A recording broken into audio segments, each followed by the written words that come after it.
Om Shanti family, welcome back. अनुभव की श्रृंखला में आप सभी का बहुत बहुत स्वागत है। और आज हमारे साथ दो भाई जी जुड़ चुके हैं जो अपने ज्ञान के, योग के, पर्सनल लाइफ के अनुभव आपके साथ शेयर करेंगे। जिनका पहला नाम है प्रेम भाई जी, साथ में है नारायण भाई जी, जिन्होंने आपको पिछले वीडियो में अपने अनुभव सुनाए थे।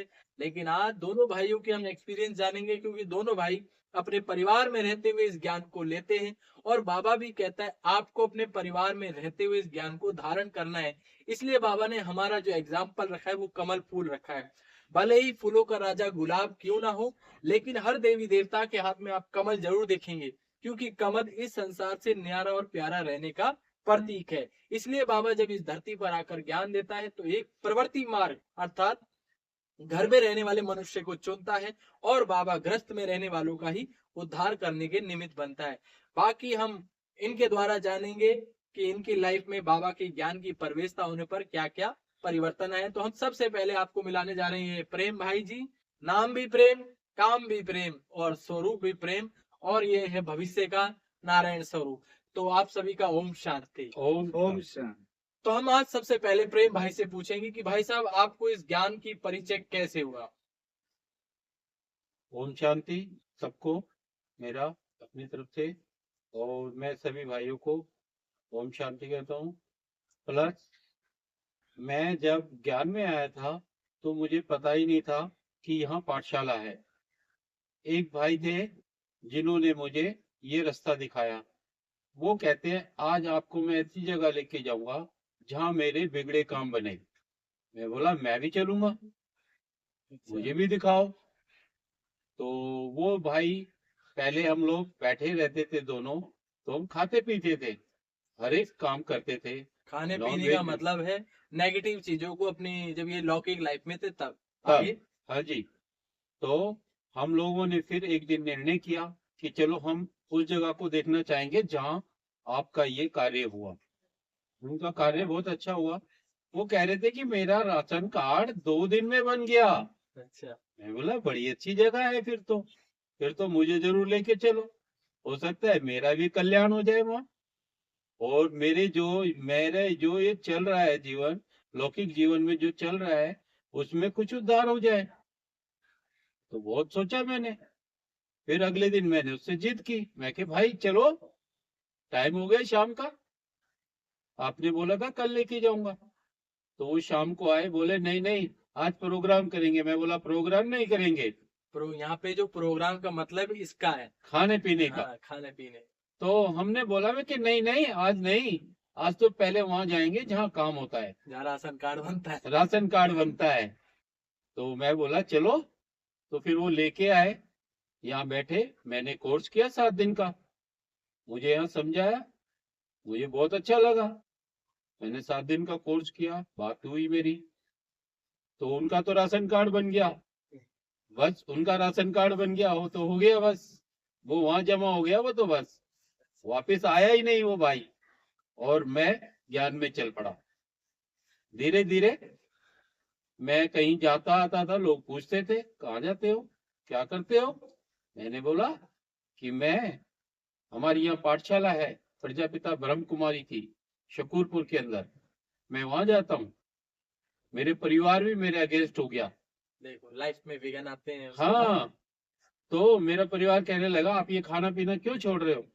मैं बोला मेरा दिल नहीं करता, मैं कहीं ऐसी जगह जाता हूँ जहाँ मुझे बहुत अच्छा लगता है। सब कुछ छूट गया मेरा धीरे धीरे। फिर मेरे भाई है छोटे, उनकी जो कपल थी वो आती थी यहाँ, वो भी घर में जाके बोलने लगी कि अब ये सब कुछ छोड़ देंगे, ये अब आपके साथ खाना नहीं खाएंगे, और ना ही आपके साथ ऐसा कुछ बात होगी जो कि आप चाहेंगे कि भाई ऐसा खा लो, ये कर लो, वो कर लो। ये सब कुछ धीरे धीरे सब छूट जाएगा। यहाँ तक कि हम राजस्थान भी गए तो भी हमारे साथ ऐसा हुआ। वहां भी वो साथ थी तो वो बोलने लगी ये भी यहाँ नहीं खाएंगे, ये भी छोड़ देंगे, अब साथ में भी नहीं बैठ के खाएंगे। तो ऐसा ही हुआ मेरे साथ जीवन में। और धीरे धीरे मेरा सब कुछ छूट गया। और बाबा के पास में कम से कम 4-5 साल जाके आया, अच्छा, मधुबन मधुबन। तो आपको ज्ञान में कितने वर्ष हो गए अभी लगभग। लगभग मुझे हो गए करीब 8 से 9 साल हो गए होंगे।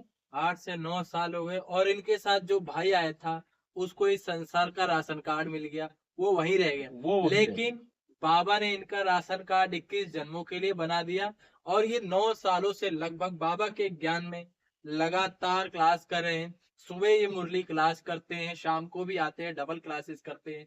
साथ साथ सबसे बड़ी बात है, ये जिस समाज से आते हैं उसमें खाने पीने का बहुत चलन है, लेकिन बाबा की लगन और बाबा के प्यार ने इन चीजों से इनको मुक्त कर दिया। क्योंकि अक्सर देखा गया है कि लोग अपनी जीवा के चक्कर में ऐसी चीजों को छोड़ देते हैं, भगवान की बातों को छोड़, लेकिन जिसकी लगन पक्की हो जाती है उसे कोई भी चीज छोड़ना असंभव नहीं होता। इसलिए बाबा मुरलियों में कहता है, बच्चे छोड़ो तो छूटो। तो हमारे साथ में जो नारायण भाई जी हैं, आप भी कुछ बताइए ज्ञान के बारे में। क्या आपका भी इसी तरह से चला प्रोसेस? मैं प्रोसेस ओम शांति ऐसे ही चलता रहा। समस्या बहुत विघ्न आते रहा। जब यहाँ पर जब आए न बाबा के घर पर, यहाँ पे सेंटर पे आए, जब गीता पाठशाले आए, 7 दिन जब कोर्स किया तो इसमें पहला ही ज्ञान जो है आत्मा के ज्ञान मिला। अच्छा, शरीर भान उस दिन से छूट गया। शरीर का भान की भान छूट आकर्षण पहले दिन से ही छूट छोड़ना। गया कि मैं आत्मा हूँ। पहले तो रामायण गीता ये सब थोड़ा बहुत पढ़ ही लेता था, तो उसमें मन मना भव का मंत्र भी है, गीता में भी है और भगवानोवाच भी लिखा हुआ है, मगर हम लोग उतना पढ़ के समझते नहीं थे। अभी जो बाहर में जो भी साधु है पढ़ लेता है, मगर उसको अंदर में यह ज्ञान नहीं है कि भगवान कौन है। भगवान का कौन यथार्थ है? परिचय न होने के कारण मनुष्य भटक ही रहा है। भटक ही रहा है। और साधु लोग गीता पढ़ कर और मनुष्य को जो है से बिल्कुल भटका ही रहा है। क्यों? उनको खुद की ज्ञान ही नहीं है। हाँ, और जबकि गीता में साफ लिखा है साफ कि लिखा है। हे अर्जुन, तुम इस देह को जो देख रहे हो, इस हाँ। देह और देह के सभी संबंधों को भूलो। तो जो आप शास्त्र पढ़ते थे, तो कभी आपको शास्त्रवाद के अनुसार ऐसा नहीं लगा कि भगवान निराकार कैसे हो सकता है? नहीं, निराकार तो एक निरंकारी धन तो एक आस्था चल रहा था, ये भी मालूम था। और गांव घर आर में निर्गुण कबीरदास ये सब चलता था, कीर्तन भजन चलता था, शिव चर्चा भी चल रहा है। अच्छा, आपके घर में ऐसा चलता है? हाँ, ये सब मैंने गांव आर में चल रहा है। देहातों आर में एक शिव चर्चा ही चल रहा है। हाँ। वहाँ के शिव चर्चा के कहेगा क्या, जागो महादेव जागो। अच्छा, अब वो खुद को स्वयं को तो जाग नहीं रहा है, मगर महादेव को जगा रहा है। वो जटा जो भी जगा रहा है। परिचय ना है फिर भी कह रहे महादेव, महादेव तो पहले जागती ज्योत है। तो ये चीज है। तो हम सोचे अब इधर कोई साधु रामानंदी जो साधु है वो साकार रूप में जो राम को या कृष्ण को या हनुमान को गणेश को ये सब को याद करता है, कि सिद्ध करता है कि ये भगवान है, गीता का भगवान ही कृष्ण है। तो हम लोग भी वही कृष्ण या राम को हम लोग भी जपते थे। मगर जब यहाँ आने के बाद वो राम कौन है, तो स्वयं हम आत्मा रूपी राम है और परमात्मा रूपी निराकार स्वयं परमात्मा है। वो आत्माओं का, सभी आत्माओं का वो पिता, वो कल्याणकारी है। अच्छा, अच्छा, आपको भी परमात्मा पर विश्वास हो गया कि ये ज्ञान सत्य है, क्योंकि हाँ, ज्ञान बिल्कुल। हर प्रकार से चारों ओर दिया हाँ, जाता है। हाँ, जैसे बिल्कुल। भाई साहब ने अपने शास्त्र और सांसारिक बातों को एक्सप्लेन किया, हम्म, क्या आपको लगता है यही ज्ञान सत्य है? बिल्कुल ज्ञान बहुत सत्य है और मैं कहूँगा सभी लोगों को आना चाहिए और यहाँ ज्ञान लेना चाहिए। नहीं, इस और ज्ञान में चलने से फायदा क्या है? क्योंकि फायदा लोगों को बहुत फायदा है। चाहिए। लोगों को पता चलता है, उन्हें ये महसूस होना चाहिए कि भगवान शिवम आए करके हमें पढ़ाते हैं। लेकिन लोग कहते हैं कि भगवान आता है तो तुम बताओ हमारे को, हमें मिलाओ भगवान से। मेरे परिवार बोलता है, कहता तेरा बाबा कहाँ है, उससे मेरे को मिलना है। मैं बोलता हूँ बाबा, बाबा तो ज्योति बिंदु है, वो निराकार है, वो दिखता नहीं है। हाँ, बाकी वो सुनता सबकी है, करता सबका है, पालनहार है। और अब हम भी तो ज्योति बिंदु है। जब बाबा ज्योति बिंदु है तो क्योंकि हम भी तो शेर का अपना बच्चा कर्म- शेर, बस आत्मा का पिता आत्मा जैसा ज्योति स्वरूप है। अच्छा, आपको बाबा के घर मधुबन जाने का जब अवसर मिला तो आपको कैसा वहाँ पे माहौल मेरे को लगा? बहुत बहुत अच्छा लगा, बहुत अच्छा।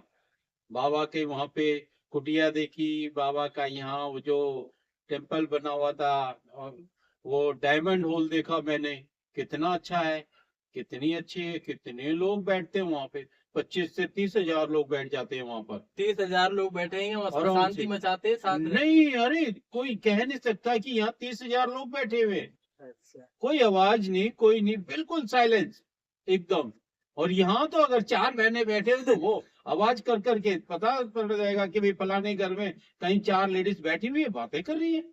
लेकिन वो 30,000 लोग, कभी आपको मौका मिले, कभी ऐसा लगे कि भाई हम भी इस संस्था में जाके देखें, आओ हमारी पाठशाला में, पहले 7 दिन का कोर्स करो। ब्रह्मा कोर्स करके ब्रह्मा कुमारी के किसी भी सेंटर पर जाकर आप राजयोग निःशुल्क सीख सकते हैं, और वहाँ की जो निमित दीदी है उसके माध्यम से आप माउंट आबू जा सकते हैं। तो आपको वहां पर गए तो जैसे भाई साहब को वहाँ का वातावरण सब कुछ अच्छा लगा, तो आपको क्या टच होंगी बाबा के घर जाकर? बाबा के घर से जब बाबा के घर कमरा जो था अच्छा, स्पेशल पांडव भवन वाला, पांडव- शांति वन वाला? चलो, बाबा का कमरा था। कमरा था, उसमें जब हम बैठे ना, हाँ, उसमें लाल ही लाल प्रकाश एक छाई दिया हाँ, दिखाई। तो हमारा भी अंदर से ये लग रहा था कि एक आत्मा बिल्कुल प्रकाश की ओर जा रहा है, ऐसे चमक, मतलब अनुभव बाबा हो का रहा था। पहला अनुभव आपके हाँ। साथ ये रहा। ये चीज हो रहा था। अच्छा, अच्छा, आप दोनों ये बताएंगे, देखिए आप दोनों संसार में भी रहे हैं और आपने संसार के स्वाद भी लिए हैं, तो जैसे बाबा के भोजन में और संसार के भोजन में क्या अंतर है? बहुत फर्क है। पहले मैं बहुत। भाई साहब से लेता हूँ। आपने तो संसार के अनेक प्रकार के रस लिए, सब लेकिन आपको बाबा के घर गए और मैंने वहां सुना है कि वहाँ सात्विकता है, प्याज लहसुन से वर्जित है, तो वहाँ के भोजन को खाकर आपको ऐसा नहीं लगा अरे कौन सा भोजन खा रहा है, अरे बिल्कुल नहीं फीका नहीं फीका नहीं सा? नहीं नहीं नहीं, हम जो लौकिक जीवन में खाते रहे उससे कहीं गुना बहुत अच्छा है। जैसे देवता लोग खाते हैं ना, ऐसे भोजन होता है वहां पे। अच्छा, इतना स्वादिष्ट भोजन, इतना बिल्कुल एकदम निस्वार्थ, एकदम इतना साफ सुथरा, हर चीज में वहां पे कण कण के अंदर देखो, ऐसा लगता है जैसे फरिश्ते ही फरिश्ते बैठे हुए हैं। हम फरिश्तों की दुनिया में पहुंच गए हैं। वहाँ इतना अच्छा अच्छा भोजन, बड़ी कैंटीन, वाह क्या बात है। सब्जी सब्जी का वो, और रोटियों का देखो, रोटी डिपार्टमेंट, रोटी डिपार्टमेंट है, सब्जी डिपार्टमेंट है, और बड़ा भंडारा देखो, अरे वाह, दादी जी का, भोली दादी का भंडारा, अरे वाह वाह वाह वाह, क्या बात है। और आपको बहुत अच्छा, वहाँ के बहुत खाने अच्छा, को लेकर बहुत क्या अच्छा। कहना चाहेंगे आप? खाने में तो जैसे देवताओं को भोजन नहीं मिलता, उस भोजन हम लोग को ब्रह्मा का भोजन जो है, ब्राह्मण भोजन सबसे सबसे व्यंजन था। 56 भोग की तरह भोजन बनता था वहाँ पर। तो ये जो बाबा के घर में भोग बनता है, देखो संसार में भी खाना बनता है लेकिन बाबा के घर में, लेकिन जब हम परमात्मा शिव बाबा को याद करके उस खाने को बनाते हैं तो वो खाना प्रसाद बन जाता है। जबकि बाबा के यहाँ पर ये ब्रह्मा भोजन कहलाया जाता है, और ब्रह्मा भोजन तो देवताएं भी इसके लिए तरसते हैं। इसी भोजन का आज तक गायन है। और जब आप ब्रह्मा कुमारी के सेंटर्स पे आते हैं या ब्रह्मा कुमारी के हेडक्वार्टर जाते हैं तो वहाँ तीनों चारों टाइम परमात्मा को याद करके भोजन बनाया जाता है, क्योंकि भोजन का सबसे बड़ा प्रभाव हमारे मन पर पड़ता है। इसलिए कहते हैं जैसा अन्न वैसा मन, जैसा पानी वैसी वाणी। तो आपसे लास्ट क्वेश्चन पूछूंगा कि आप ज्ञान में चलते चलते दूसरों को क्या मैसेज देना चाहेंगे जो और आत्माएं भी इस ज्ञान को ग्रहण करें? तो सबसे पहले नारायण भाई बताएंगे कि हम दूसरों को क्या बताएं जो इस ज्ञान से अट्रैक्ट हो। दूसरों को यही ज्ञान देना है कि आप शरीर नहीं हो, हाँ, आप एक आत्मा हो। आत्मा बिनु ये शरीर नहीं चल पाएगा। आत्मा है तो आप हर कर्म करते हो। आप बिंदी हो, आत्मा हो, आत्मा बिना कुछ नहीं कर सकते। भला बुरा अच्छा कर्म मैंने आत्मा ही कर रहा है, शरीर कुछ नहीं कर रहा। आत्मा है तो शरीर कर रहा, आत्मा नहीं है तो शरीर क्या कर लेगा। इसलिए पहले अपने को आत्मा समझो, आत्मा समझ के स्वयं भगवान परमात्मा को याद करो। पिता है वो, आत्माओं को पिता है वो। तो हमें सबसे पहले यही जानना है कि हम कौन है, क्योंकि संसार में जो भटकन है वो किस कारण है कि मैं कौन हूँ। यदि हम किसी से कुछ पूछते हैं तो वो अपना नाम बताता है, काम बताता है, कर्तव्य लेकिन उसका रियल परिचय क्या है। इसलिए शिव बाबा को ब्रह्मा बाबा के तन में आकर पहला पाठ पढ़ाना पड़ा कि आप कौन है। इसलिए उसको उर्दू में कहते हैं खुदा। खुदा अर्थात जो खुद आकर अपना परिचय देता है। जैसे भाई साहब ने बताया कि आत्मा का परिचय होना हमें बहुत बहुत आवश्यक है। आत्मा का लक्ष्य क्या है, आत्मा का स्वरूप क्या है, आत्मा का परमात्मा के साथ क्या संबंध, ऐसे अनेक क्वेश्चंस को जानने के लिए आप अपने नजदीकी ब्रह्मा कुमारी सेंटर से संपर्क कर। अच्छा भाई साहब, अब आप बताइए कि इस ज्ञान को हमें हमारे जीवन में लेने की आवश्यकता क्यों है। ज्ञान लेना चाहिए। ज्ञान एक बहुत अच्छी चीज है। क्योंकि कहते जब हैं हम किसी को परिचय देने जाते हैं तो वो यही कहते हैं कि इसका फायदा क्या है, ये बताओ बस। इसका फायदे बहुत है। आप परमात्मा को जान जाते हो। आपको पता चल जाता है कि जो हम पत्थर की मूर्त को पूजते हैं उससे अच्छा जो इंसान है, आप उनसे पूछो कि आप कौन हो। वो बोलेगा कि मैं कौन हूँ, वो अपना नाम बताएगा। नाम। उसे यही पता नहीं है कि मैं कौन हूँ। मैं आत्मा हूँ। मैं इस स्वरूप के अंदर रह करके इसमें पाठ बजा रही हूँ। मैं आत्मा आई हूँ पाठ बजाने के लिए। वहां से आदेश हुआ बाबा के यहाँ से कि जाओ आत्मा पाठ बजाओ अपना। तो वो किस में आई, शरीर में आई। और शरीर क्या है, एक गाड़ी रूपी गाड़ी है। एक शरीर जो यहाँ बिंदी, ये आत्मा है, यहाँ बैठ करके पूरे शरीर को चलाती है। पूरे शरीर को चलाती है। तो उससे ही पता चलता है कि मन बुद्धि, मन क्या है, किसको कंट्रोल करना है। मन को तो कंट्रोल करना है। बुद्धि कहती है कि मैं चलूं, और आत्मा कहती है नहीं नहीं तुम ये काम करो। मन कहता है नहीं, अरे इसको छोड़ो, ये कर लो। ऐसा नहीं। आत्मा, परमात्मा कहते हैं कि परमात्मा कहते हैं ना, परमात्मा है तो आत्मा है, हाँ।